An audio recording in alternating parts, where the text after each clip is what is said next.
Welcome to the biggest Benchwarmers Podcast. My name is Eric, he hate me 702, and this is Jeremy with a G. And today we just gonna talk about sports talk. Just random stuff that has happened through the week that we like to talk about. Nothing major going on today, so in the sports news compared with us, like we want to talk about, like we just want to talk about some bullshit, and go from there. If you like this content, make sure to like, subscribe, follow us, share, all that good stuff. And let us know what you think in the comments down below. And if you're on Facebook or if you're on Twitch, do the same damn thing.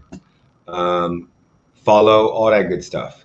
So let's get started. What we going to talk about first? Let's see. We're going to go with, let's just get the USA basketball out the way. Let's do the USA basketball.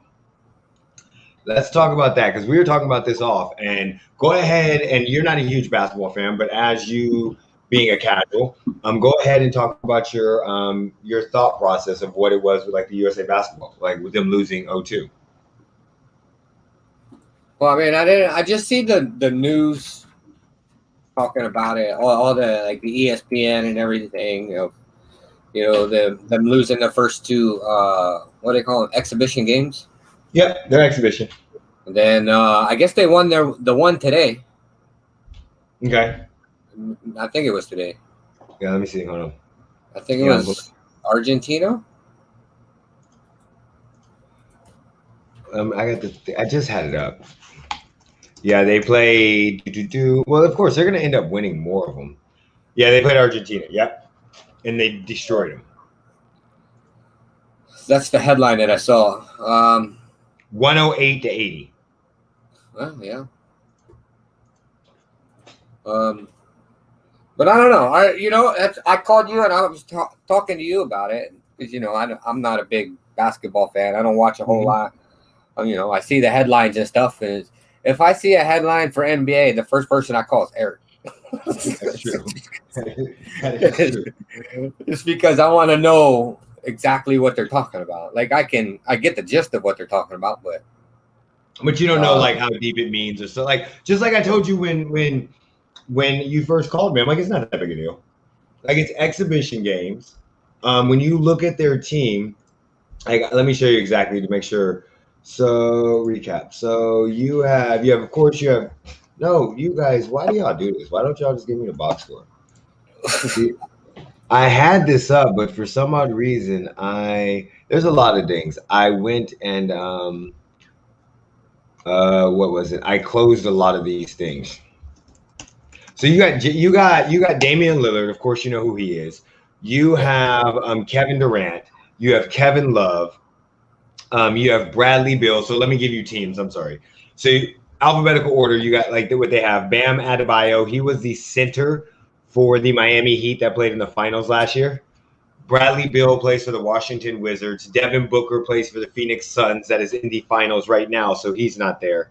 Kevin Durant, you know who he is. Jeremy Grant plays for the Pistons. He averaged, I think, about 20 points a game. He's a power forward. Draymond Green plays for the Golden State Warriors. You know who he is. Drew Holiday plays for them, and he's right now in the finals with the Bucks. Zach LaVine, Dame Lillard. Zach LaVine plays for the Bulls. You know about Dame time. Kevin Love with the Cavaliers. Chris Middleton is also playing with them, and he's with the in the NBA Finals right now. And then you got Jason Tatum. So like you're missing three players that are in the finals. Then you have Bam and Jason Tatum that were both, and Kevin Durant that were both in the playoffs. And so I mean, they don't have enough time to gel. You see what I'm saying? Like they haven't had enough time to get their chemistry going. And we were talking about this earlier. This isn't like the 96 Dream Team or the 92 Dream Team or the even the 2008 Redeem Team. Like we got to give these teams credit. Like I saw on ESPN today, they were talking about how years ago, like they beat them by 83 points or something like this. And I'm like, look, this isn't the same game. Like Nigeria they have 8 active NBA players. Okay, I'm gonna mess up all of these names, so I'm gonna apologize. They have Precious, who plays for Miami. They have. You want me to pull it up so I can Well, most of these they got Chimzy, Chimezzie for Sacramento. They got Jordan, who plays for Milwaukee. They got Jahlil Okafor, who plays for the Pistons. They got Josh Okogie, who plays for Minnesota. They got Casey Okapala. I fucked that one up. He plays for the Heat. Somebody else that plays for the Jab, and Gabe Vincent. So yeah, like realistically, they're not starters. They're not like Precious is, I think, coming off the bench right now, but they're not huge starters. But they still got talent. Like, we're not gonna act like they're playing a fucking JV varsity team.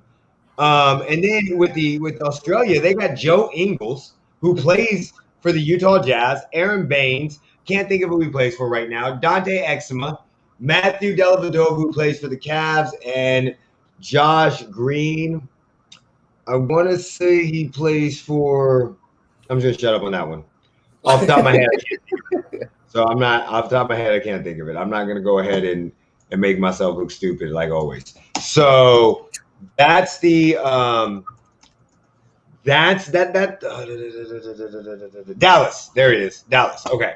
So they're not sorry, and they need to get together. They need to get their stuff together. They need to get their chemistry together. They're also playing under Greg Popovich, so they're playing under a newer USA coach. And I mean, we got time. Like, when they get in there and they get rested, they're gonna dominate. I'm not that worried about them. I just think the media. This is a dead season for the media. Like, if we talked about it, it's dead for us. We don't watch baseball, so I mean, there's no hockey. There's the final, so you got a game once every 2 to 3 days now with the NBA. NFL free agency hasn't started. Right now, you'd be an NBA free agency. Like, that's what would be going on right now. So there'd be a lot more talking points. So I just think they blew this out of proportion, like the media tends to do. I don't think it's that big of a deal. I think it's something to talk about, and it gets clickbait. But they were like, yeah, they beat them by 83 points. I'm like, so what? That doesn't mean nothing. Doesn't mean nothing at all. I think they're still going to win the gold. I mean, we got 5 All-NBA players. They're not going to do nothing. Like, when it's time to play, it's time to play. We're still going to be good. I'm not that worried about it. I do love that the Olympics are coming up, because I am a competition nut.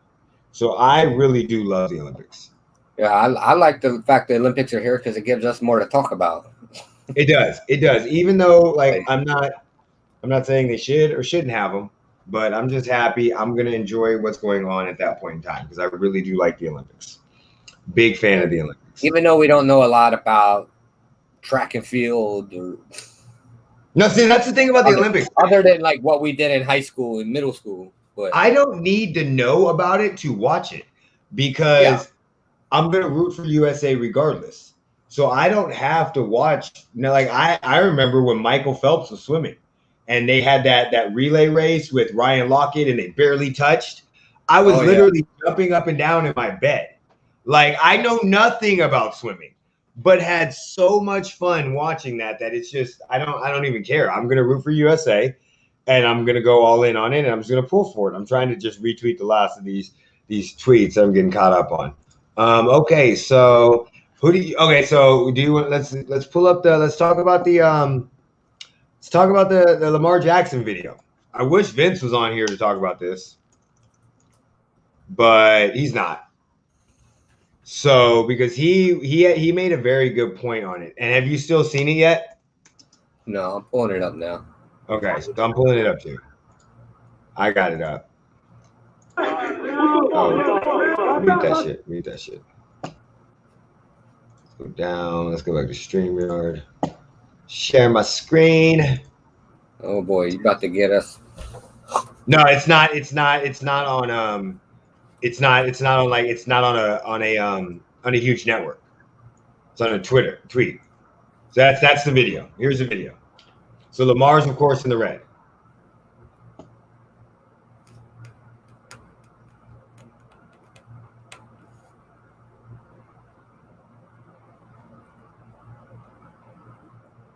On a basketball court? Yeah, outside playing on a basketball court. Maybe their court, their football field was fucking trash. Maybe it was wet. There's a field right there. But maybe it's trash. Still better than a basketball court if you fall. True. I agree. But most of them are in jeans, so it doesn't look like this was something that was planned. You see what I'm saying? It looks like they were out there doing stuff, and they just got into it. They just started doing drills. Yeah, I get that, but there's still grass 10 feet away from them. I know. But I mean, do you think What the fuck? I'm more worried about that throw. I'm more worried about the guy in the suit smoking you. So, but I mean, it's not that big of a deal though, right? I mean, I don't think it's that big of a deal. I think it would have got less blowback if it were on the grass. Yeah, I agree. Well, like Keyshawn Johnson said, he doesn't care where they're playing at because you can blow your knee, and as a player, you depend on them. I don't think it's that big of a deal. Like he's playing with kids, and Vince had a great point, and I'm gonna bring up his tweet if I can find it. His tweet was amazing because he was like, they people are talking shit, and you know how that works, and so it was from Pro Football. It said as he closes, and you know what? Let's just pull this up because I don't think he gives a fuck, and if he does, oh well. So everybody can see it, so they can go follow him too. So, Pro Football, as he closes upwards, Lamar Jackson probably shouldn't be doing DB and wide receiver drills on asphalt basketball court. So his tweet was, how about we talk about how he just changed about 100 kids' life yesterday by throwing and catching passes to him. You act like he's playing in full gear with a semi-pro team or something. Like, I mean, again, he did, like, if you're a fucking high school kid, what would you feel if you got to go out there and do that with Lamar Jackson? Yeah. I was literally just watching The Ultimate Fighter because I've been binge watching that like a motherfucker. And when I was watching that, the guy, I'm on season with Uriah Faber and Dominique Cruz. Oh, yeah. And when I was watching that, the guy was so happy. He got done sparring him. He's like, I'm sparring with my idol. I'm sparring with Uriah Faber. And Uriah was like, who the fuck am I? But like that, like even as a grown-ass adult, that's how big that was to them. They were like, nah, this is like that. You could have just them talking to him or seeing him or spending time with him could have just like, that's the biggest thing in the world. Shit, I would have tripped out. Yeah. You saw that grown-ass man in a suit running and catching passes. Jumping off the back. Smoking people in shorts and a t-shirt. I just don't think it's that big of a deal. And I think the media, again, I think this is a slow time of the season. And I think the media is just latching on to stuff. Do you see what I'm saying? Yeah. I mean, no, I don't think it's that big of a deal. I mean, I don't think it is what it is. I mean, what are you going to tell the guy he can't have a life? Like he's not playing basketball. Like Patrick Mahomes or Myles Garrett. So this just came up. Tom Brady shared this 9 hours ago. Hello, Tommy. You ready, Edelman? Like, I understand he's not doing wide receiver drills. Tom Brady's 44 fucking years old. Bitch he could break his hip right now. Like, yeah, but he's doing what he does every day.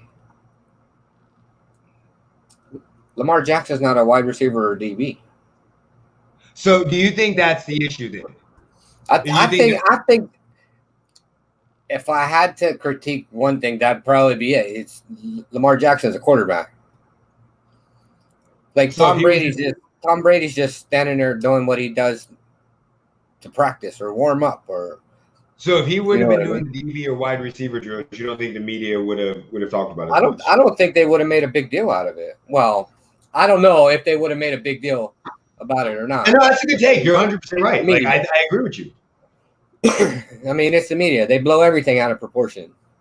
I do agree with you. I think it would have been less had he just been throwing the ball. I don't think they would have talked shit about him at all if he'd have just thrown the ball. I completely agree with what you're saying, and that's why we pulled up the Pro Football tweet, was because they didn't say he was out playing with kids. They said he was doing DB/wide receiver drills. When you do see that, yes, they are. He did a couple of them. And yeah, you could blow out your knee. We've seen that multiple times. Just again, I think in media and as podcasters or whatever you do, I think a lot of times we focus on the negative, which we're about to do that with the next segment that we go into. But sometimes we take shit out of proportion. And I think Vince is right in this scenario. Yes, he could have gotten hurt, but let's look at what he did for those kids. Like, again, Cam, a lot of these players have 7-on-7 teams. I'm pretty sure Cam Newton is out there doing those drills. Probably. He's also got dirty teams. But yes, yeah, but you see, so he might even be in more danger. Yeah, because he's going to get into a fight with some parents one day. So I think, again, this is a slow season. I think they're making a big deal out of nothing. I think you're 100% right. He should not be doing DB/wide receiver drills. He should have just been standing there playing. But again, let's not act like he's not a runner. If a running back was doing that, you wouldn't get mad. But that's not what we're talking about. He was doing DB and receiver drills. If we saw Derrick Henry doing that, nobody would say shit. Derrick Henry's a running back. Look, let's be 100% honest. Lamar Jackson might be a running back. Yeah, but Derrick Henry's a full-time running back. Okay. I'm with you. I'm just going both ends. I'm just going with both ends outside. You see what I'm saying? For all those people that are going to sit there and say, he's not a quarterback.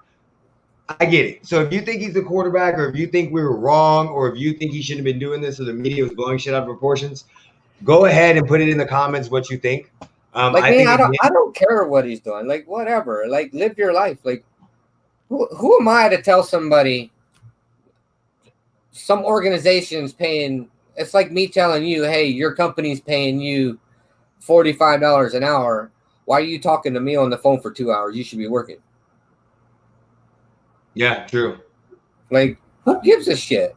But at the same time, but I also got to look at it like, if he gets hurt, that's on him. If he loses money because he gets hurt, then he's still it's your own fault. He's still gonna get paid regardless. Like we're also seeing that one. What team was it? The player got hurt outside the facilities. Oh yeah. But I can't think of his name. But this is Lamar Jackson. We're not talking about a regular player. We're talking about your. Yeah, but I mean, if you end up with a serious injury, if he ends up with a serious injury, there's nobody to blame but himself, because he's the one who went out there and did it. At this time, you kind of got to think of your brand, because that's what's going to make you money. All right, so we're going to go into look, I'm just letting you guys know if you're watching, if you're paying attention to this part of the video, these charges are disgusting, horrendous. I have kids. You are a sick motherfucker if they are true. I do believe in, everybody is innocent until proven guilty, but there are certain, I'm going to pull them up for you, buddy. Hold on. There are certain charges that are so bad that I do not have a problem with what the Atlanta Falcons did, because they can always rehire him. But when these charges, and I went into what they were, as a parent, couple things I need to say. One, stop letting your fucking kids go hang out with people you don't know. Point blank, end of story. That was an issue with Michael Jackson. A lot of these celebrities and all these people, let them go to camps and all that shit. I don't know the relationship this guy had with him or anything like that.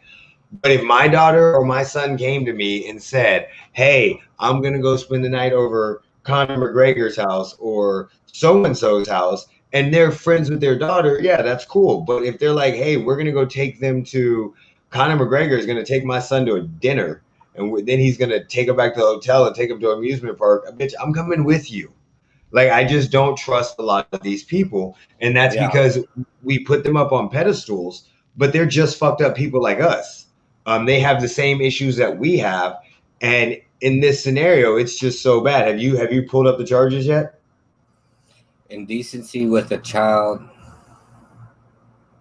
What is it? Where'd it go? Okay, so Here we go. So basically what ended up happening, he is right now 9-year veteran. He was charged with indecency with a child sexual conduct, according to the Arlington Police Department. He turned himself in, and according to his own accord, and he was released from custody on a $25,000 bond. So these charges are from 2019 that was brought to the attention of the Arlington Police Department in January of 2021. His lawyers, Lucas Garcia, provided the following statement saying these allegations against my complaint are completely baseless. He's innocent at this stage. Our side has been very limited with information. We do know these allegations are from 2 years ago and completely untrue. Mr. Mingo is a victim of a false claim, and we can believe this is motivated by money or some other alternative motive. We are confident when the truth comes to light, my client will be fully exonerated. Now, I normally am completely on the side of the players. You've heard me. You've seen me get into – we've had arguments about this. I'm 90% on the players. So basically what happened was Mingo invited a teenage family member and his boy's friend, allegedly,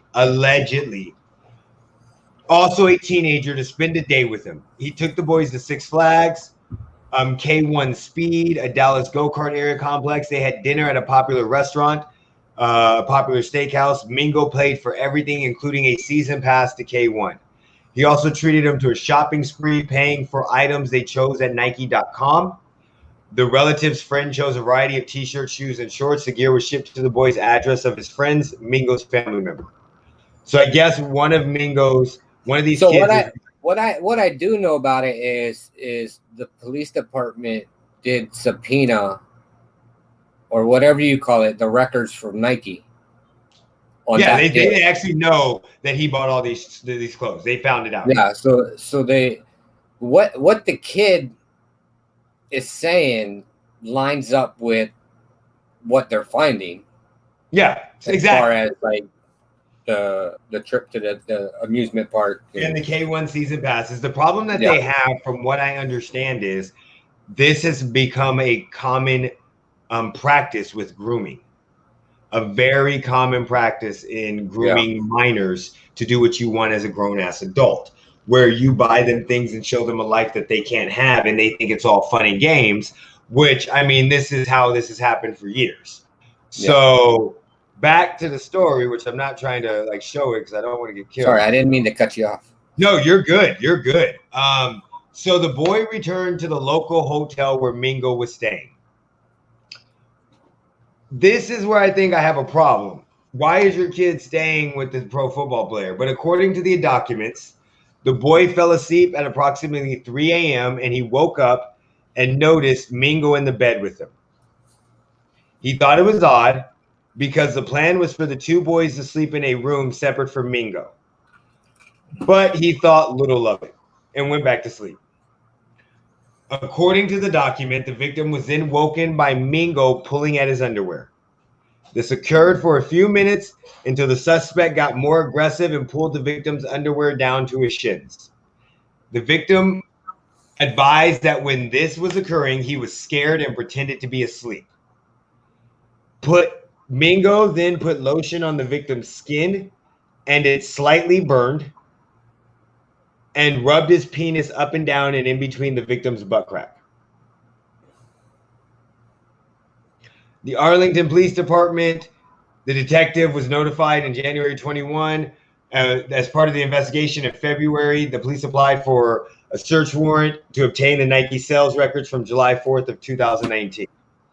An Arlington police detective put forth the application. The evidence will corroborate the victim's statement. Furthermore, it is known that purchasing gifts for children is known as grooming behavior. So SI did learn that the Nike had compiled this order. So, yeah. Disgusting. That's the charges. So, like, I can't. I have no problem with the Atlanta Falcons firing him or releasing him. Like, you have to do that. I don't. And I know, a lot of people are like, oh, they're going after them for money. This never happened. I'm not saying it happened. Everybody's proven innocent is innocent until proven guilty. I'm not saying it happened. I'm just saying that, I've never been called a child molester in my life. No. I've never had that happen. I've had a lot of shit happen in my life, but that's never been one of them. So, I mean, the thing that bothers me is the lotion that burns. We all know what that is. So it's like a warming lube. We all know what the fuck that is. Anybody that are you stuck again? Are you frozen again? Oh no. No, I'm not frozen. Anybody that has a significant other has messed around with stuff. So they know. Like those things bother me because yes, you could have a parent tell a kid to say something like that, but that's how a kid would describe it. Like a 13-year-old that wouldn't really know what it is, that's how they would describe it. As a lotion that burnt his skin because it was hot. I don't even know what to say. It's foul. It's like, bro, I'd fucking kill somebody in my family. So apparently the kid is not related to him. He is a friend. No, he's his relative, his teenage relative's friend. Yeah. Yeah. I don't even know what to say. I don't. That's when I read those charges, I was just like, this is some gross ass shit. It's fucking foul. Like, I don't even know how else to say it, but it's fucking foul. I mean, I remember like you bring it up and we wanted to talk about it and I didn't investigate the whole story. And then once I investigated, I'm like, don't read the charges. You got to react to this. I didn't read, like I heard about it. Like I heard that he was arrested. I heard that the Falcons released him, but I never looked into what the charges were until now. Yeah, I looked into him at work and like almost threw up. Like, I don't even know what to say. I'm telling people as a parent, I'm not telling you guys how to live your life. I said this with Michael Jackson. I've said this with a lot of people. I've had this conversation with my daughter. Like these people, a lot of these people do not, when I say these people, that sounds so bad. A lot of people that are giving privileges and power based off of what they do, whether it's on social media, YouTube, whatever they do, a podcaster, a social influencer, an NFL player, there's still boundaries. And one of those boundaries is now again, you're probably thinking you wouldn't let your daughter do it, but you're probably thinking like he's a man, but you don't know this guy. Yeah. You don't like if your sister was dating him, you would be scared. Not that he's a mean person, because he could snap her in half. Like imagine, I just think like that 13-year-old, like what do you do there? You can't do anything. Like again, I'm not saying this is true, but as a parent, he might have died. If it were my kid, I'd be the one in jail right now. Yeah, like there's nothing. Now again, he might not have never told nobody. We don't know that story. Right. But it just goes to show, like, as a kid, that thing that Charles Barkley said a while ago when we were kids, I'm not a role model. We need to take that a little more seriously in this day and age. What we're finding out. You need to be careful who you allow your kids to hang out with. And who you allow them to watch, regardless of who it is. Again, I'm not telling you how to live your life because everybody has issues. I mean, I have 4 kids. 3 of them are grown. The 4th one might not make it to an adult. So, I mean, I understand. I completely understand. Just like, but it's hard. But like, I just don't get it. And it's just so heartbreaking because like, you see people like this is fake or this is bad. And people, the attorney. Firing him was a rush to a conclusion. No, bitch. There are certain charges that you don't need to get convicted of to be convicted of. And this is one of those charges. This is not a proven innocent until guilty. This is these are charges. These are charges against a child. Like, Yes. I don't fault them at all. What they did, I feel like they did the right thing. Yeah, exactly. They had to. You had to in this day and age, especially with the way that you don't want that as a represent. And again, if he didn't do it, you can get reinstated. You can sue them for wrongful termination. There's a lot of shit he can do to recoup his money. But I mean, it's just so sad in this day and age. And like, if you haven't looked up the charges, don't just go by what we said. I was reading that from an SI article. I read multiple articles today, and multiple of them had the same thing. And just go look in the comments. What do you guys think? Like, as a fan, can you root for? Would you, if you want your team to sign him? Like, can you root for players like that? Like, how does that work? Absolutely not. No, I will never be able to root for him. No. Like, and again, there's nothing like the Chiefs better not sign him. Like, I support my Raiders through everything, but if they were to go and sign somebody with these charges, I'd be getting tattoo removal. Fucking, that would do it. Like, that would do it. Like, I can deal with the ups and downs of my team sucking and being shit every fucking season. But something like this is, no, there's no way. Not until, it goes to court and listen. Nah. Look, if you get all that shit cleared up and it comes out that the shit wasn't true and it's proven without a shadow of a doubt. Nope. Like, nope. I'm just as a player in a locker room, I don't think I could ever in my life have you in the locker room with me. I don't know, but like I can tell you when there's certain things that you go through, you look at people differently. Quentin, you feed the dogs? This is one of them. And like, I don't know, even if he gets no, it's fake, it's false, the guy made it up. Somewhere, somehow, some of it had to be somewhat true, in my opinion. Yeah. Because of the fact that this does not this doesn't happen. This is not a guy with a girl. This is not a teacher with a student. This is an NFL player with a boy, a 13-year-old boy. Like, again, it's not something that, even if it says bad, because it's something that commonly happens, it's not. So, like, I don't know if I could ever have him on my team. We're not talking about Frank Clark. We're about to get to him right now because I could have Frank Clark on my team. So Frank Clark is charged with felony weapons possessions from a March arrest. So, I thought I saw the same attorney name. Never mind. He is charged with one felony weapons violation stemming from his arrest. First of all, Frank Clark, I think you're an amazing person, but how the fuck are you only 28? You look fucking 42.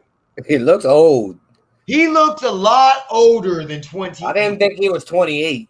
Than 28.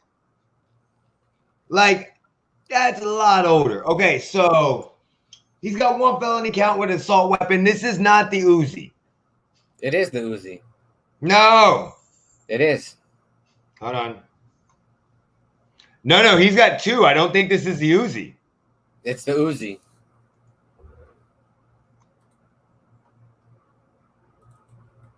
No, this is not the Uzi. Oh, yeah, hold on. No, this is not the Uzi. The Uzi was the second arrest. The Uzi was in June. The Uzi just happened. So this is the arrest. He was arrested with an assault weapon. Hold on, here it is. Clark and a man were both arrested after police searched the car and reportedly found two loaded firearms. One was a rifle. A few months later, Clark was arrested on June 20th with an Uzi. Oh, the March was from two weapons in his. Yes. March, April, May, June. In 3 months, he's been arrested with 3 weapons on 2 occasions.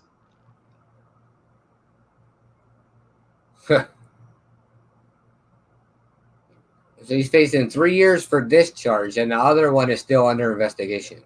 Yep. So as a Chiefs fan, like, real talk, I'm just bothered. Like, I'm bothered. Those are dumb decisions to me. Like, I immediately tweeted out, why do you need an Uzi? Like, I'm not from that background. I grew up on a military base. I don't. My mom's family, they had some background issues. So I mean, not issues. I'm sorry. They had a rough growing up. That sounded so bad. They had a rough growing up. I'm sorry, Mom, if you're watching. You're not, but they have a rough growing up. So. Hey, she's gonna beat your ass the next time you come over. I know. so what I'm saying, like, I know, but again, I don't know what that life is like to have to carry a weapon around, and I do know that. Yeah, but it's like, I mean, it's like when this last one happened. It's like when we talked. It's like in any state that you could have got caught in, you got caught in California. Of all states, the state you don't want to get caught with an Uzi is California and New York. He could have been everywhere else. He probably would have been all right. He could be driving around with Missouri, and some parts of Missouri are not very, very nice. And I know this for a fact. So I can understand some of those issues and stuff like that. But again, man, you got to know where you're at. You got to know. Like, you got to know what's going on. Like, you signed a $55 million contract, if I'm not mistaken, like 2 years ago. So you got to make smarter decisions. Like, why do athletes not have a take the rap guy? Look, I'm letting y'all know. If we ever make money doing this podcast, if we ever get rich, the first thing we are getting, Jeremy, is a take the rap guy. Take the rap guy or girl. And they gonna be with us. We each gonna have one. And wherever we go, that person gotta be with us. It don't matter if we go to 7-Eleven. It don't matter where the fuck we go. They gotta be right next to us. And their whole job is to go to jail for us. That's it. That's all. Because if like real talk, if you were famous and I was your take the rap guy, you already done paid me money because I'm going to get paid to take raps, and you pay me on a regular basis. I'm traveling with you everywhere, so I ain't got to worry about shit. So I'm going to have money saved up. So if you don't pay me, I'm going to be able to pay to get out, but they got to be smart. Like, y'all got to run y'all shit like a game. Get people to take the rap, the lower level people. Frank Clark, you should not be driving around with the Uzi unless you got somebody in the car that can take the rap. Or you're not in California. I don't know where you at. I don't care where you at. I don't care if you in motherfucking Alaska. You should not be driving around with a loaded assault weapon, semi-automatic, any type of weapon that you know your black ass might get in trouble for. You should not be driving around with that shit without a take a rap guy or a white person in the car. Point blank in the story. Y'all need one of them. Athletes, help us out. I'm willing. My services are open as a take a rap guy. I can't take that position. It's only gonna cost you $500,000 a year. I can't take that position. I'm down. I can't do it. I'm down. I like my VA. I like my VA benefits. Let me stop lying. I'm not made for prisoner jail. Let me shut up. Get my motherfucking ass beat in prisoner jail. I done been to jail. It ain't fun. It ain't fun at all. I ain't never been to prison, but it is not fun. You realize real quick when those bars shut, you don't want to be there. Yep, I realized real quick, not the place for me. When I woke up, it was like, I don't want to take a shower. I was like, nah. And I went for a speeding ticket. I didn't pay a speeding ticket. It went into warrant. But because it was over the weekend, I got to put in county overload and all this other dumbass shit. So, like, you know what it feels like to wake up and not want to go to the bathroom? You was in there till Monday for a speeding ticket? I was because it went into a warrant. So I got in that Friday. I was in there till Sunday night. I got in that Friday. I had a speeding ticket city and I had a speeding ticket in county. And I didn't pay for either one of them. I got in at county. I paid my bill when I got in because when we got pulled over, there was a warrant for my arrest. I paid my bill when we got in at county. They transferred me over to city, even though my ex-wife had already went and paid my bill at city. So I spent Friday night in a holding cell, Saturday at city, Sunday they transferred me back to county, and then lost me in the fucking checkout room. I was lost. They lost me. I was in the dress out room and they couldn't fucking find me. I got in the dress out room at 3, and they didn't get me out until fucking 9:30. Like, why the fuck were you? Why were you hiding I wasn't about to. That's what he said. He comes in and goes, "Man, we've been looking all over for you." I'm like, "Well, I've been." He's like, "Why were you hiding?" I'm like, "Say, don't you want to go home?" I'm like, "Yes, let me out." Yeah, but I mean, you realize real quick, you're like, "Nope, I'm done. I don't want to do this shit no more. I'm good. All right, so we got the ESPN drama that has been happening, and ESPN has come under fire recently for a lot of dumb shit that they have done, or not that they have done, that their analysts have said, or their talent have said, and a lot of it just comes back to a lot of stories with the diversity and stuff that you have in ESPN, how ESPN has horrible diversity. They'll fire certain people over certain things. Like, I mean, Rob Parker, I do remember Rob Parker getting fired over a controversial comment. I think he said that Robert Griffin Jr. was a cornball brother. He wasn't for the cause. And ESPN was like, nah, get out of here. But, like, then you have, like, Stephen A. Smith that consistently says shit. That is, I mean, they had Skip Bayless that called fucking Chris Bosh a woman. Like, literally called, like Christina Bosh, like, the Brick James, like, so, and there's always an attack. And I mean, we'll talk about Rachel Nichols and Maria Taylor first, because, you know, that's been on for a while. I think Rachel Nichols bothered a lot of people because a lot of people in the community thought that she was different than what she was. We did not expect to hear those words coming from Rachel Nichols. Certain people we would have expected to hear those words from. I can't say we because I don't speak for we. I did not expect to hear those words coming from Rachel Nichols. I think Rachel Nichols completely sugarcoated them. I don't think that she was knowing that she was being recorded, but what I think is she does what a lot of people do when you're talking to people and you don't know how they stance, especially in the last couple of years talking to Trump supporters. If you are a Trump supporter, I apologize. Put why you're a Trump supporter in the comments, because fuck you. Jeremy, what are you doing? No, I'm looking up all this with Rachel Nichols. Oh, so Rachel Nichols was at the bubble and did not realize, and people said it was new technology. She had new technology that they were using, and she did not realize that they were still recording, and the recording was going to a live feed at Bristol Studios at ESPN, which basically what happened was she had a hot mic on. She didn't realize she had a hot mic. It'd be no different than if I thought I ended the broadcast and started saying some racist ass shit. She thought she didn't realize that her mic was still on. So she went in and she had a conversation with an advisor to LeBron James. And in the conversation, what the words that she said, I don't want to be wrong, so I'm going to summarize and I'm going to paraphrase. Basically, she insinuated by words that she used that Maria Taylor was only getting her job based to her skin color due to the fact that ESPN has such a horrible history with diversity in their workplace. She also knows about this due to the fact that she's been a woman and she's probably gone through this, which she could have gotten her job when she started because they were putting more women in the field at that time. Not 100% true. She could have actually been a recipient, somebody that benefited from exactly what she is complaining about now. I think she did sugarcoat it a little bit because, again, I don't think that a lot of people, when they're talking to people, not knowing exactly how they stand, or they don't want to come off as something that is perceived as this way. I think you tend to sugarcoat it. Like, I have a couple friends, Jeremy, you are one of them, that when we talk, we don't sugarcoat shit.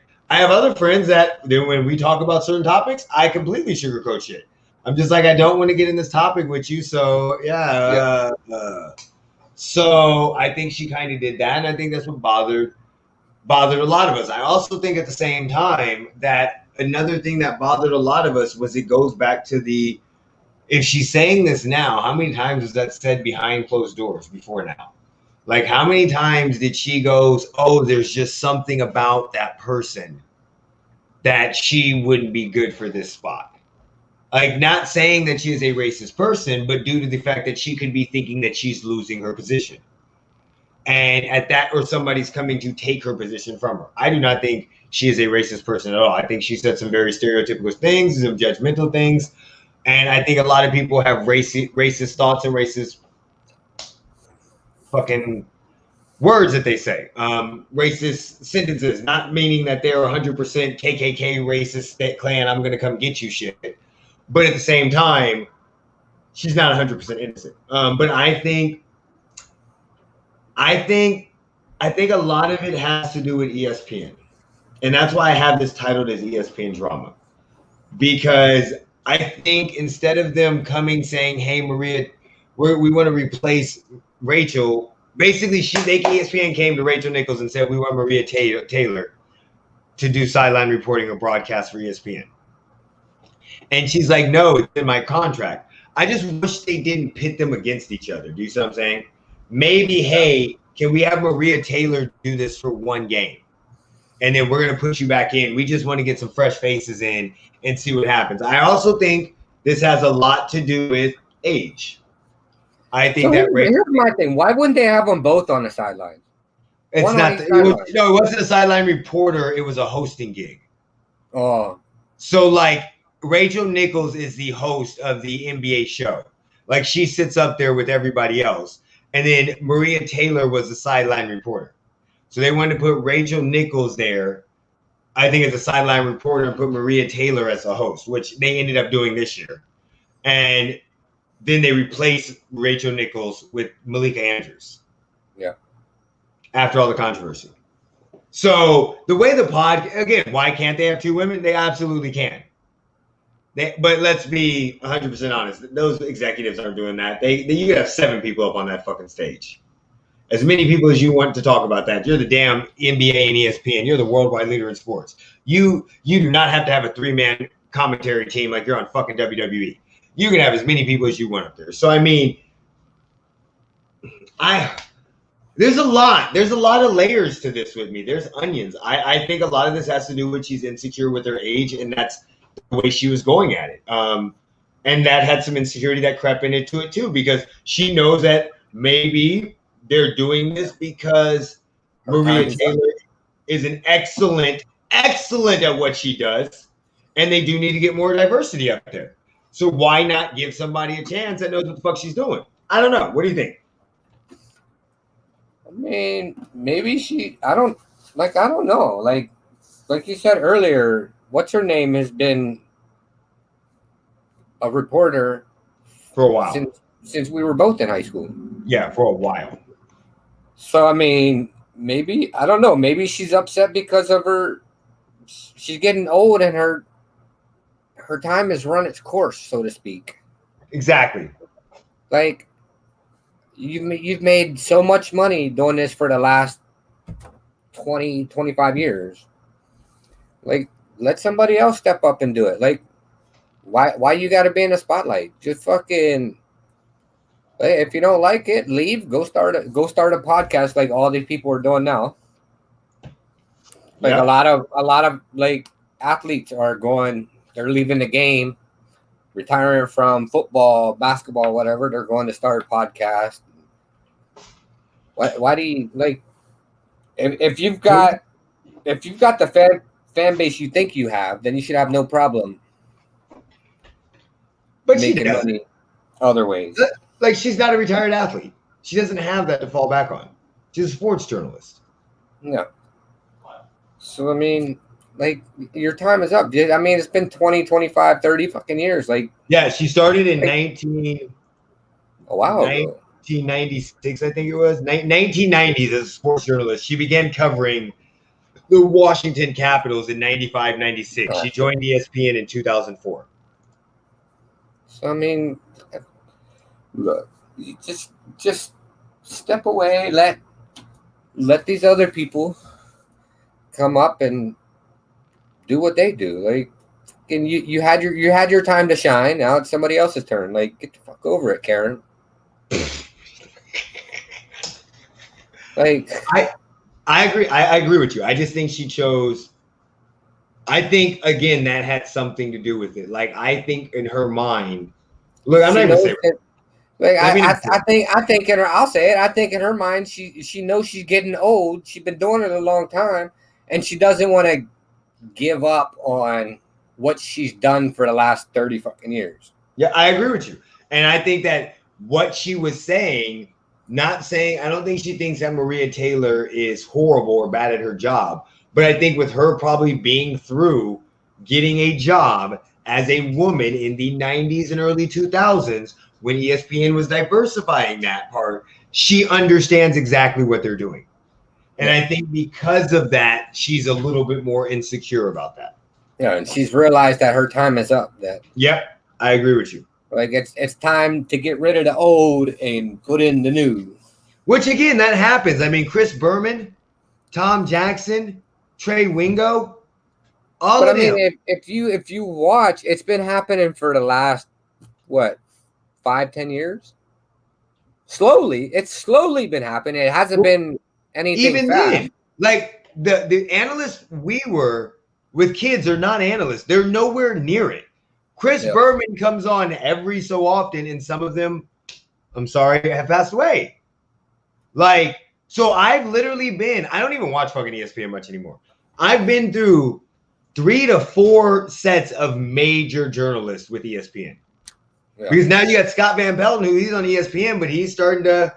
What was the other dude that just fucking left? Kenny Mayne.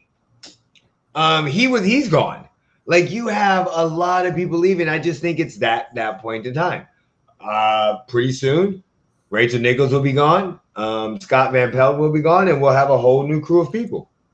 It's time for the younger people to step up and take your spot. It's time for you to pass the torch and get the fuck over it. And again, that doesn't mean, Rachel, that you can't do shit. You can go out and do, like you said, start a podcast, do whatever. You still have tons of connections to be who you are. You are not ESPN. You could go out and do shit on the side. Build your brand. A lot of these other people have done it. So, I mean, just don't become Stephen A. Smith. Speaking of Stephen A. Smith, let's go to this motherfucker. Oh, my. Okay, so what? I gotta pull up exactly what he said. I know what he said. I watched. I can't remember exactly.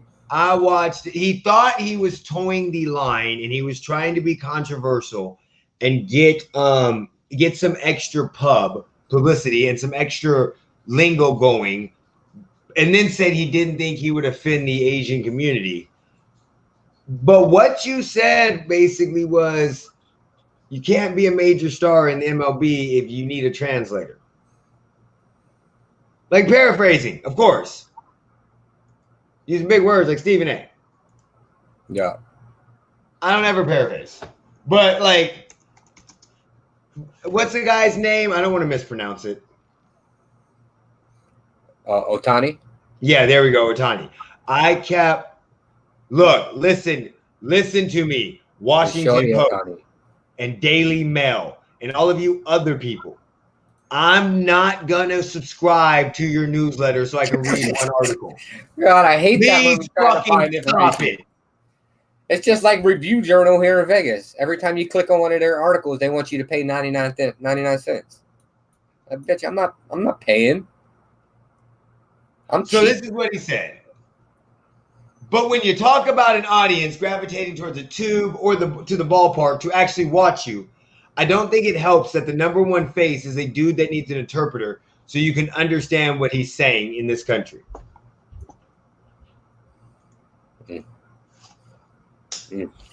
Listen, I'm sorry. I don't know what that has to do with anything. Like, I'm 100% positive that you don't have to speak English in this country to play baseball. Like, I don't think you have to speak at all for people to go somewhere to watch you.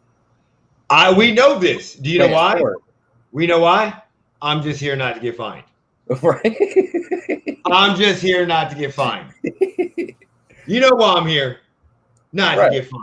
We fucking know they will watch you because of that. Yao Ming was a huge star, which the NBA benefited from. I don't watch baseball, so I don't have a lot of people. But there's tons of stars in baseball. I just can't think of any off the top of my head. There's lots of people. Right now we got Tatis. We got Acuna, who just got injured. So, I mean, but baseball is one of those sports where a lot of your stars, you had Pedro Martinez, you had a lot of your stars from other countries. And tons of them are. It's a worldwide sport. It's played all over the world. That's why they have the World Baseball Classic. You don't got the World NBA Classic. You ain't got the World NFL Classic. Like in one sport, that is the one sport where you ain't got to worry about it because everybody watches it. They have it all over the place. Baseball's played everywhere. And again, Stephen A., you fucking idiot. As a black man, because this is what you say all the time. I'm a black man. I know what the fuck up. You sound like my dad after he says some racist ass shit. I'm a black man. As a black man, you should know how dumb of a fucking statement that is. Know your history. Go back to the times that they were talking shit about us. We weren't smart enough to play fucking basketball. We're not smart enough to fucking be a quarterback. We speaking. Shut the fuck up. The same shit that you were fucking saying right now is the same shit that they have used against our community in multiple foreign communities for years. And for you to go, I don't know what I was saying, how it would affect the community. You're the first exactly what it was going to do. And I'm not saying you're racist. I completely agree with what Max Kellerman says. I think you are an anti-racist person. I think because whenever something comes up about race, you are quickly to jump on it when you feel somebody's discriminated or hurt, and you have no problem against that. But what I think you are is very similar to what Kwame Brown said. I think you a tool. I think that you are saying things to get more eyes, and that's why you got paid so much money. You don't care about being wrong. Wrong to you is not that big of a deal. You toe the line so you say nothing bad enough to a fireable offense. But yet at the same time, you say stuff that is so outrageous that you get clicks and they pay you fucking $3 to $4 million and put you on shit that you shouldn't even know about. Please tell me what speaking English and playing a sport have to do with each other. I mean, he's obviously playing, winning pitching, winning in home runs, winning in baseball. Nobody's done this since Babe Ruth. Like, and he's got to be able to talk. Wait, I have a question. How many baseball players do we hear talk that we pay attention to? How many athletes do we actually watch the press conference of and not the press conference clips? I mean, I don't watch it. I watch the Raiders press conferences, but I watch it live. I watch it live, but I mean, I follow. I'm gonna watch it. Yeah, but I didn't sit down and watch. I mean, I don't like after watching the Chiefs play the fucking Chargers. I don't sit there and watch the fucking. No, I watch after the game. Well, my coaches and them say, "Yeah, I'll watch that shit," but I don't give a fuck about the. And that's the thing that I'm trying to say. Like, this is not a day and this is not 1990. The only way. And when we were growing up, yes, you had to talk to reporters. That's why these fucking stupid things are in contracts, because that was the way you grew the game and you had to be media available. He does not have to be media available. What do you mean? Do you know how many fucking people live where he's from? I don't even know his skills speak for themselves. But thank you. Yao Ming got voted to the NBA All-Star game and didn't play. Like, he literally was injured and got voted. Like, stop it. You don't. ESPN bothers me so bad because they are, in my opinion, and I'm part of it. Don't get me wrong, because look, I'll let everybody. I'm not even saying I'm part of what they're doing. I'm gonna let everybody know right now. I'm not ESPN. We don't thrive to be ESPN. We thrive to be friends that are at a bar talking shit with sports. I finally broke Eric of that. Yeah, we're not professional. We don't want to do any of that shit. So we're not just want to be up and have fun. Yeah, we don't spend the hours or the resources looking at all these. Yes, we research what we want to talk about. But I'm not watching games to watch a game because I have to. I'm watching it because I want to fucking watch it. If I don't want to watch games, if I want to do something with my kids, I'm doing it. I'm not to them, but I think they have a much bigger responsibility to actually give out good shit. I'm so tired of this debating shit. Like, I love debating sports topics. I love them. But I'm tired of the debate. Oh, is Otano better than Babe Ruth? Is he better? Stop it. Like, can we just enjoy greatness? Stephen A., I lost a lot of respect for you. I didn't have much. I'm just letting you know. I didn't have a lot. I mean, don't get me wrong. As a man, as a father, as a person, I have all the respect in the world for you. You've lived your life. You've made your life. You've got your hustle on. You've got your money. You've got your bag. You seem like you're a very educated man. You seem like you spend a lot of time with your family. I love your thought process on the Cowboys. But as any type of journalist, I have lost respect from you when you started First Take and became the face of First Take. And just as of right now, please stop. And don't try to say, and do not use the excuse, because I am a black man. You don't got to be a black man to understand what the fuck you said is wrong. You don't got to let everybody know that you have been through torture and you have been through pain and stuff like that just to make you seem more likable and less racist. Don't say racist shit. And if you say racist shit, apologize and move the fuck on. And again, when you're talking about one person, don't switch shit up. I was watching his apology and he was talking about, it's Otani, right?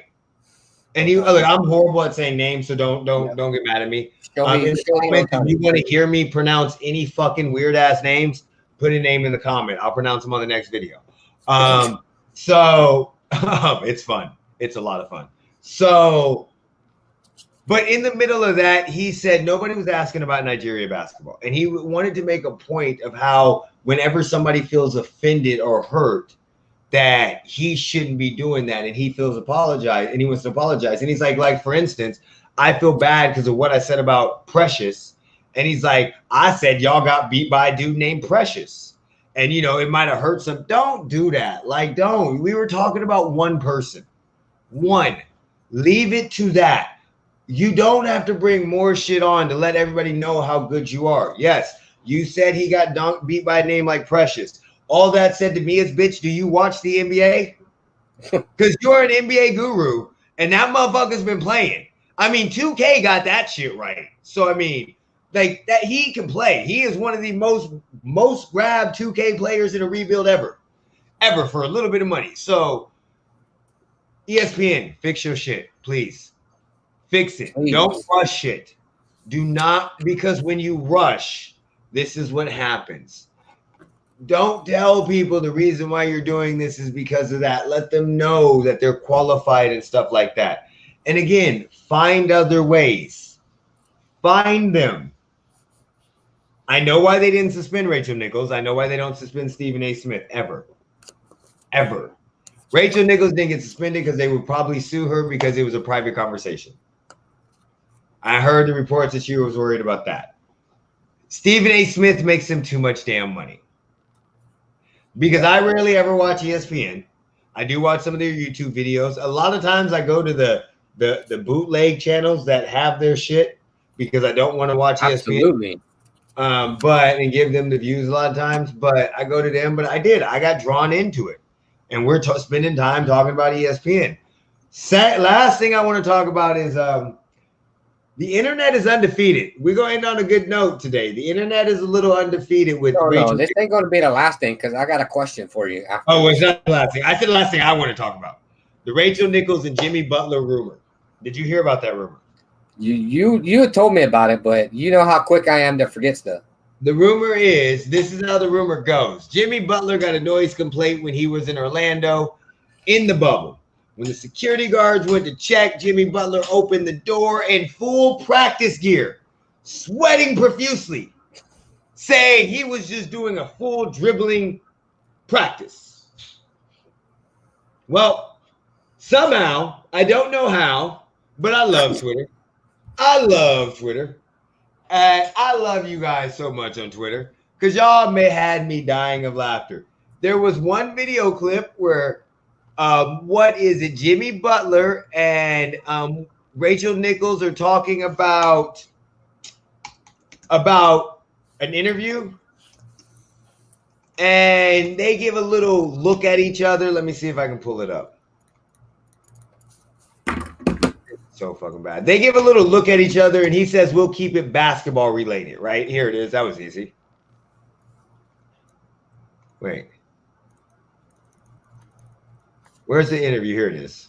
I mean, the same thing, a high level of competition.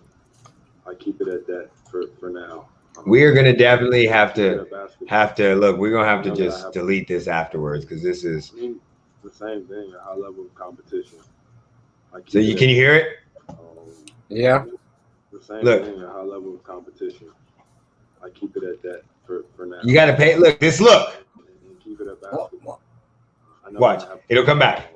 Watch his face and her face. Same thing, a high level of competition. I keep it at that for now. Keep it at basketball. I know that I have the same thing. So that they're using that as the reasoning that it was not Rachel. It was not a basketball dribbling course. He was beating them cheeks. Rachel had a horrible fucking week. Twitter's undefeated. I love it. I just wanted to throw out some fun stuff. Before you ask that, I gotta get a refill on this wine real quick. Because I have a really, really interesting feeling this is gonna be like a deep question.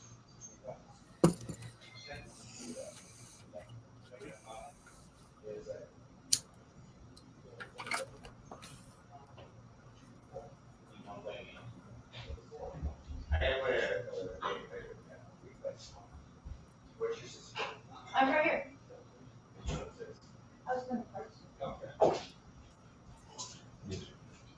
All right, I gotta get some fruit too. What the hell? Yeah. We're on a fruit trip at the house. Go ahead. What are we asking now?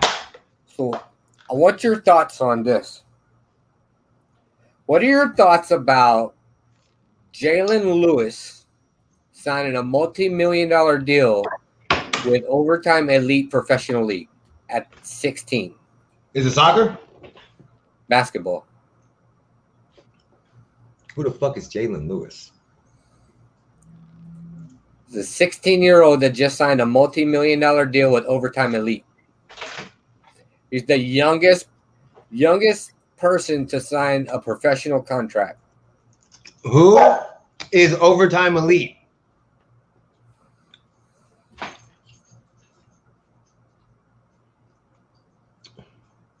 Okay, hold on.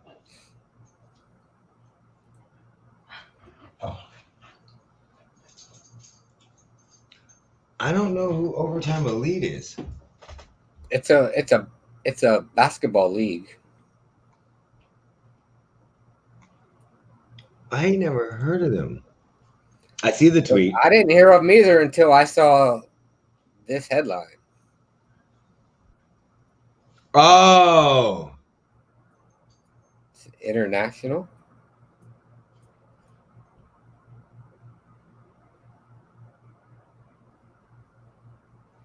Has this league even fucking started?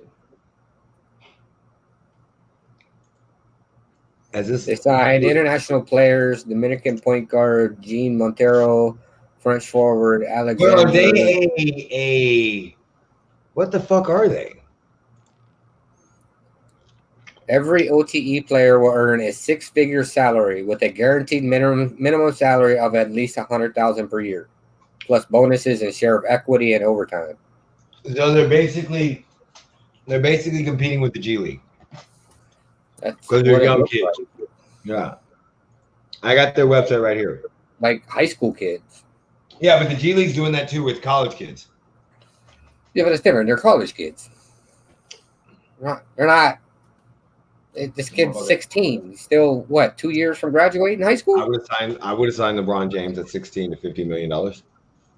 Look, if I had that amount of money, I'd probably do some shit like this, but well, I'm looking at it. So this is what are your thoughts on it? I mean, he's 16 years old. He's thought to be the youngest person to ever sign a professional basketball contract. Yeah. Because you're a big basketball guy, so I wanted to see what you thought. I mean, I can't. Most kids are not signing out of high school. Like, you got Kobe Bryant who signed his contract at 17 in the NBA. So don't get me wrong, you would have kids right around that, but I mean, you didn't have no professional league. Yeah. You would have to look to see what LeVar Ball did with his league to see how young the kids were in his league. He's probably the youngest player to sign a like a contract that big. Well, it says. But I mean, based off LeVar Ball's league, I know they were getting paid, and LaMelo was in there. Yeah, it's Jalen Lewis becomes youngest player to sign $1 million pro basketball contract in American history.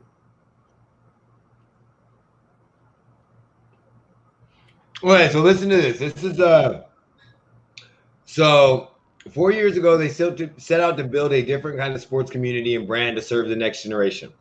The secret to their success was an early insight that the next generation of all-star athletes was fundamentally different. Social media has completely changed the game, but the sports media hasn't caught up. They built a fan base by covering those athletes differently from legacy sports media right away. Today, our programming is viewed by 18 billion times a year, 50 million across all platforms. But I mean, and OTE is talking about. Let me go back here. They're talking about where to go.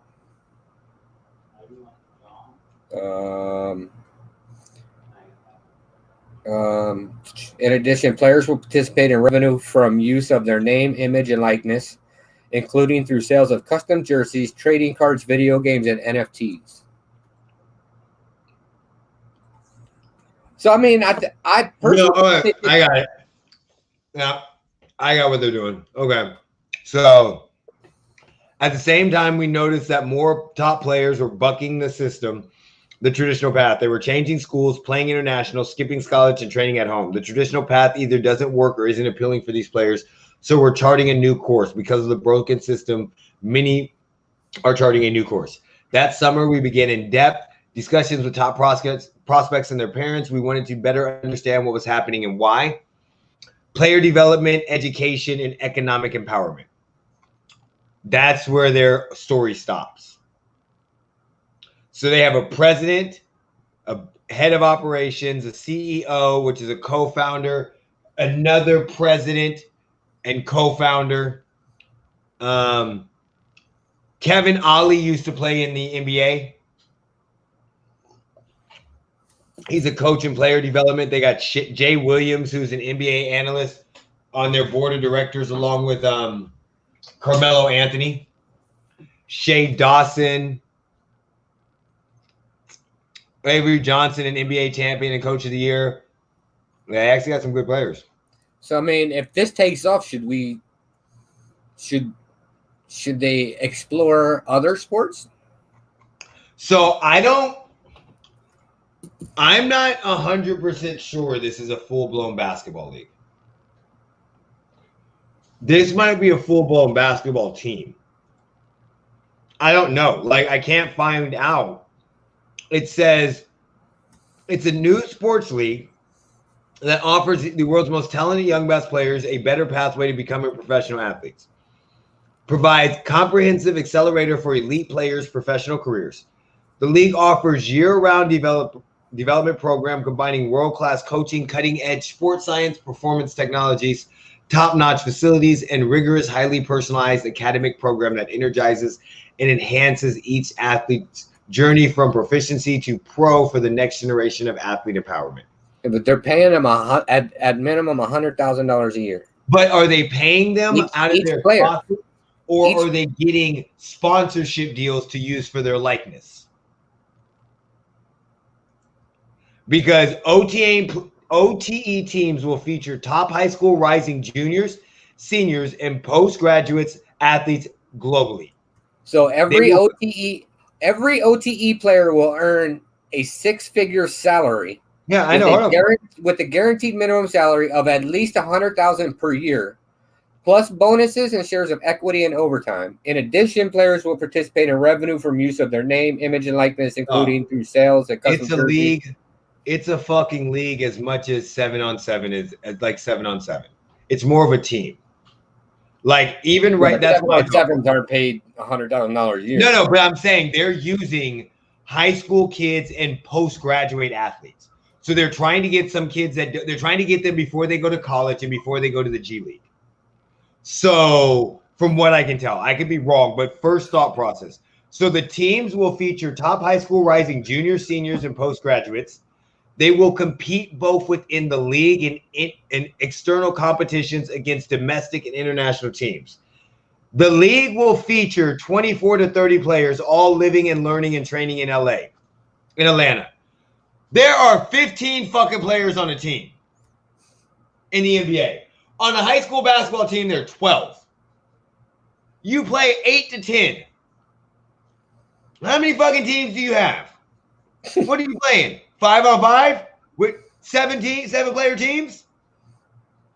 Like, to even get 5 teams. Like, again, I don't know what they're doing with the OTA, but to even get a league of 5 to 10 teams, you need 50 players. So, I mean, with 10 teams, you need 50 players. With 5 teams, relatively, you need 10 players on each team. 50 players is $5 million a year in salary. So, and they're playing teams that are domestically and internationally. So is this more of a pro league where it's more of a team where you have players that maybe you have 2 teams and you travel? Like an A and a B team? Yeah, maybe some go to domestic depending on your level. Maybe and they're traveling all, and of course they're not paying for any of this shit because they're getting it through sponsorships and everything. And then if they get to use their name on programs and signatures and autographs, and again, they could be getting sponsored by different companies. And depending on how good these teams are, like, you know how sponsorships work. So they could that wouldn't be hard. And again, the $100,000 sounds extremely. What's your record prediction for the Raiders? For the Raiders? What we playing? 17 games this season? Yep. Say 10-7 or 11-6.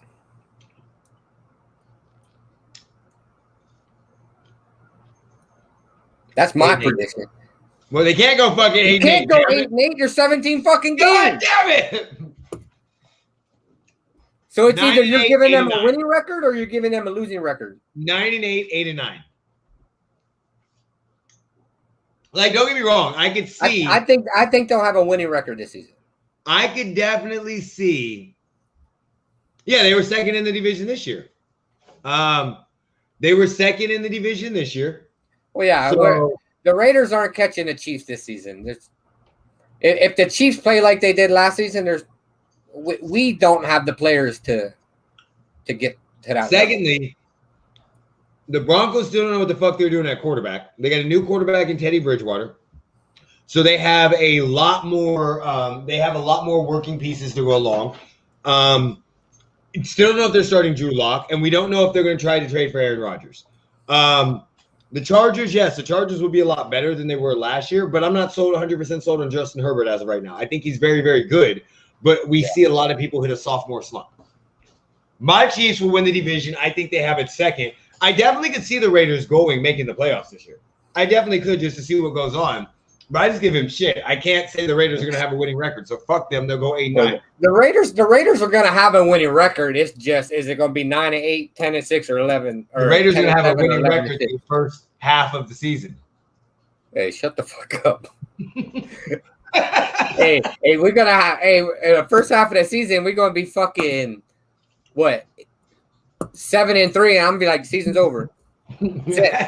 Good. So, we're ending the season now, motherfucker. So, yes, we do have them going second in the division, and I have them. They could sneak in the playoffs. They'll be 7-8, 7-6, 8, 9, somewhere in there. Do you think? No. Fuck no. No. No. I mean, the optimism wasn't there when he was hired. All right. When he was rehired, I don't think the optimism was there. I think for a lot of fans, the optimism was there just because, as fans, we love John Gruden. I mean, listen, as a Chiefs fan looking from the outside in, that was a fucking PR hire. Okay, I have gone on a rant. Me and him have talked about this multiple times. John Gruden did not have a winning record. Had one winning record after he won the Super Bowl. John Gruden took the Raiders. He was the guy that could not get over the hump. He was that guy. He went to a team that was not built by him. It was built by Tony Dungy, that he took to the Super Bowl and got the luckiest game ever to play the team that he just left. Yeah, because we decided not to change the fucking playbook because we're smart like that. Then after that point, he's been extremely bad. He was not a good coach, and he was wrong on so many fucking QBs that he had on his QB camp. He still has Nathan Peterman on the fucking Raiders. The only reason why he still has a job is because they paid him $100 million to come out of the booth. If he was on a regular contract, he would have been fired. He's not a Raiders fan. I was a Chargers fan. Cool. So what do you think of Justin Herbert? I see his next comment. I mean, Gus Bradley is a hell of an upgrade over fucking the piece of shit we had there. Gus Bradley is a hell of an upgrade over what the fuck was his name? I forgot his name already. He's such a dick. Yeah, your defensive coordinator. Yeah. Yes. You did destroy Nathan Peterman for 5 interceptions when he was on the Bills. And John Gruden hired him and has had him on that team since the moment he got there.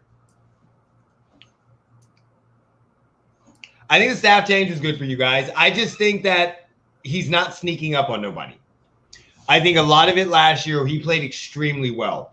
I just think a lot last year was more or less not everybody knew who he was, especially when he got thrown into the fire because of the punctured lung with Tyrod Taylor against the Chiefs. So I think a lot of people, now they're going to game plan for him a lot more. And I think just he's going to be good. I just think he's not – the team is going to be like – I think this is the season where everybody catches on to him. But I think he's still gonna be a good / great quarterback. But I think everybody just catches on to the way he plays. Yeah, your defense is great, and that's what I was gonna say. The defense will keep him in a lot of games, but I just hope that the coaching staff does not put too much on him. Like you see sometimes they do with a lot of young quarterbacks once they hit those records. They start putting a lot, and he still has a lot of time to grow. Oh, that's gonna be a nasty combination.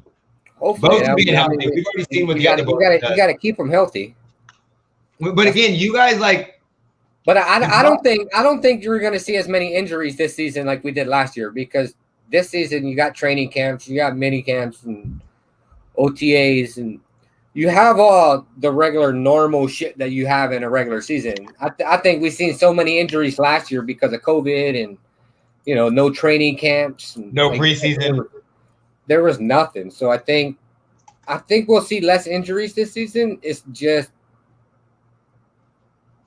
I don't want to see the players that got injured like they kind of got, I don't know what the word I'm looking for is. Like, we're not talking about COVID, but I don't know what word you're looking for. I don't know. Okay. I don't know what I'm trying to say. What is your prediction for the Chargers then, buddy? Since you're a Chargers fan, what would your prediction for the Chargers be? I got their schedule right here. I'll pull it up real quick. Share it so that way we could just look at it. What would your prediction for the Chargers be? I think to be honest, I think it's going to be between the Raiders and the Chargers for second. The Broncos. I agree. But I still think, again, I think this is a make or break year for what was my reaction to the Khalil Mack trade? I mean, I hated to lose him, but I kind of seen where they were coming from. I mean, if you don't want to show up to the facility to negotiate, then, I mean, it is what it is. He hasn't done a whole lot. I mean, he's still been great in Chicago, but he hasn't been amazing. See, this is the only thing that I think hurts them, the Chargers, is their first half is fucking brutal. Their first half of the season is fucking. I mean, they got Washington and Dallas. Well, no, but I mean, they start at.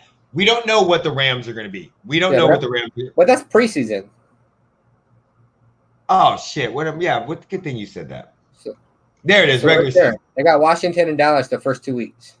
But then they got Kansas City, Vegas, Cleveland, Baltimore. Like, so not talking shit, but realistically, these two should be wins. Washington and Dallas. These 4, that should be a loss. These 4 could be losses, but they could start off 2-4. They could start off 4-2. Yeah, like realistically. Like I don't like. Oh, Bears won the trade. If I had to say that, I think the Bears won the trade because Farrell hasn't done shit. Yeah. Like, well, the Bears, first of all, whenever you get a player, in my opinion, in the NFL that is that good at a certain position, right off the bat, it's going to take 3 to 4 to 5 years to see how the rest of the picks that you use and you trade them for picks, acquire, and turn out. So right now, oh yes, they definitely won the trade. I mean, they made the playoffs twice in the last 3 years that they had them. So granted, they haven't done nothing in them, but a lot of that you could say is he shored up their defense. But I don't know if I'm going to say that's 100% certain in 4 to 5 years.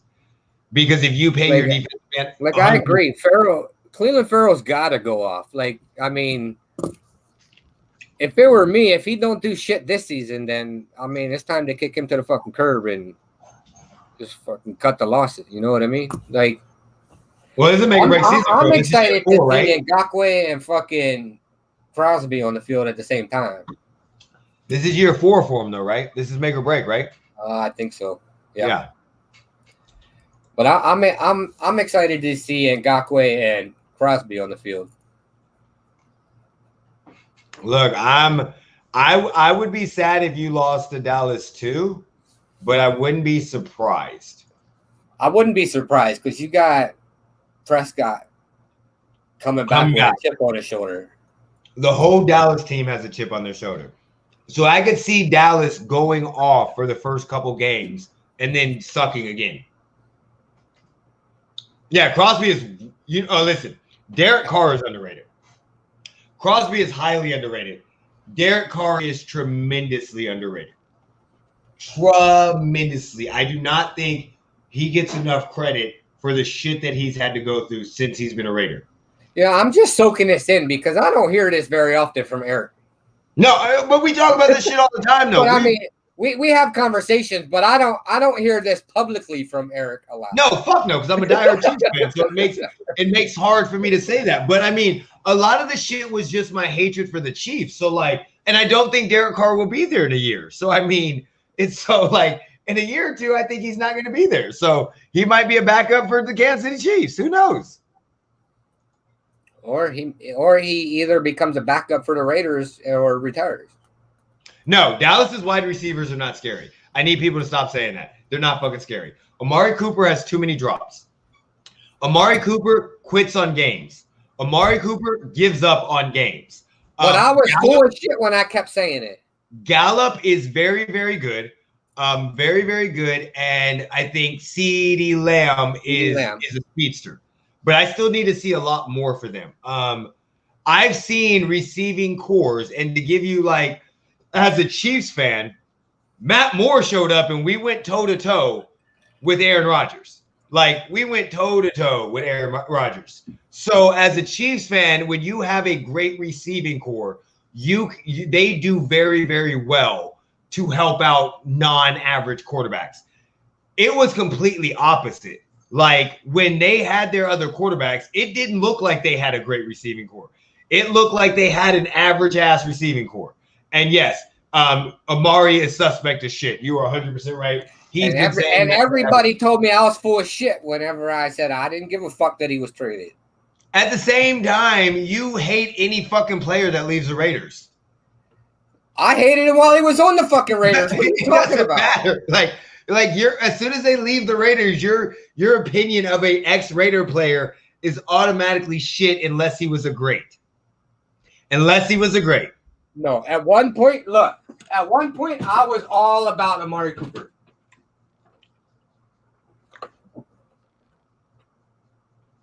Was it helmet to helmet against the Browns? In the AFC Championship. We didn't play the Browns in the AFC Championship, did we? No, we played. He didn't say the Browns. But the helmet to helmet game, the helmet to helmet is in the Browns game. It's at the goal line.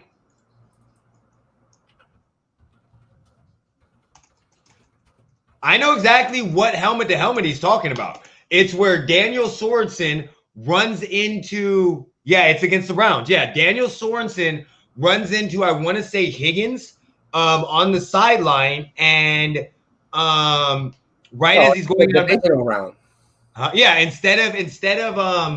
Instead of him running out of bounds, he tried to listen. If I slowed it down as a replay, yes, it was helmet to helmet. I mean, if you look at it, I saw it like 16 times. I 100% think that there was a helmet to helmet contact. But I also think in certain plays like that, you had the Sorensen one, and then you had the Mac Wilson on Mahomes. Yeah. If he's talking about the Sorensen one, I definitely think it was. But were they both? I got to see the Mac one again. I got to see that one again. Let me look that one up again, because I'm not sure. Because you had Sorensen against Higgins and Mac Wilson on Mahomes. Oh yeah, okay, no. So I don't look. I'm not saying that. I think he hit Matt. Did he hit Mahomes in his head? He didn't helmet to helmet him. He hit Mahomes. I think it was a hand on his head. I definitely think.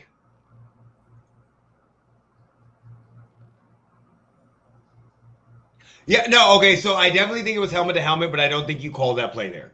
I don't think you called that play there at all. It wasn't a bad enough collision to where it looked really bad. If it was tremendously bad, then yeah, you call that play. But both of them, it was a bang play.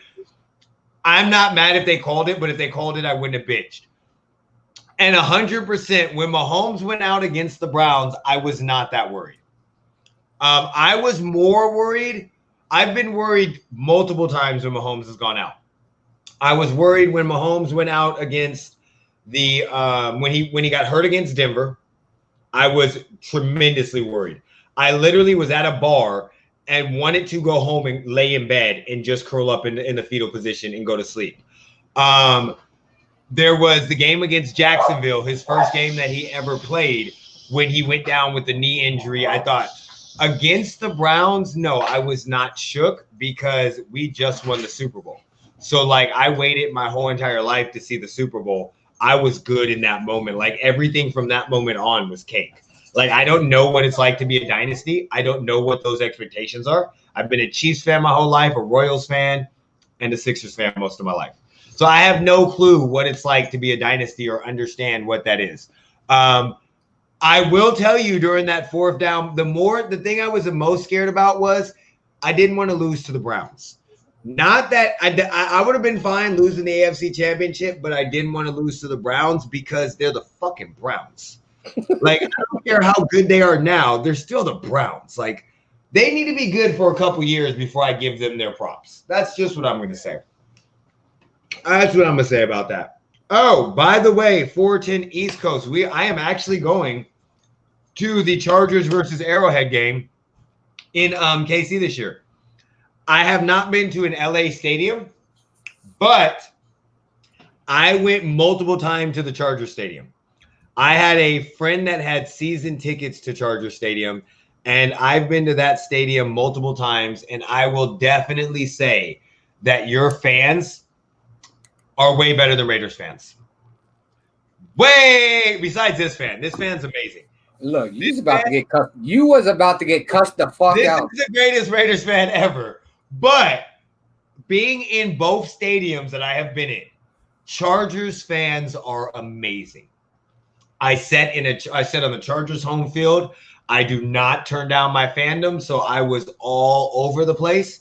And I had one altercation, and even the Chargers fan was like, let him cheer. So Chargers fans are amazing. I don't know about the new stadium, but if you ever get a chance, you got to go down and be in a Chargers home game. Look, Because I'm still trying to get us tickets to a Raiders home game. Fuck that. Yeah, exactly. I'm waiting for those. Raiders versus the Chiefs. I didn't think we'd ever won with Phillips. I'm gonna give you Phillips is the worst quarterback ever in the history of the league. Worst quarterback in the history of the league. Yeah, but they weren't ever winning a Super Bowl with him. They had their shot, but just everybody got hurt. If Phillip Rivers doesn't tear his ACL and LaDainian Tomlinson doesn't go down the game before fucking the Patriots. Yeah, but Rivers is gonna Rivers in big games. That's what I was gonna say. If it wasn't for Tony Romo, Charger fans better be lucky that Tony Romo was at the same time of Rivers.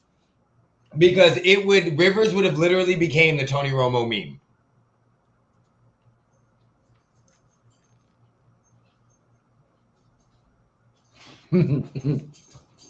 Look, I've always said I was worried about the Chargers game. I don't mind losing to the Chargers. I don't mind losing to the Chargers at all. I hate losing to the Raiders. Especially now. Oh, it's so fucking bad. Because we live in Vegas. It's so fucking bad. Again, Chargers fans have so much class and respect. It's not even funny. Everybody I've met is very good, and they're very, very. A lot of them are very smart. Raiders fans that was their Super Bowl when they beat us. That was it.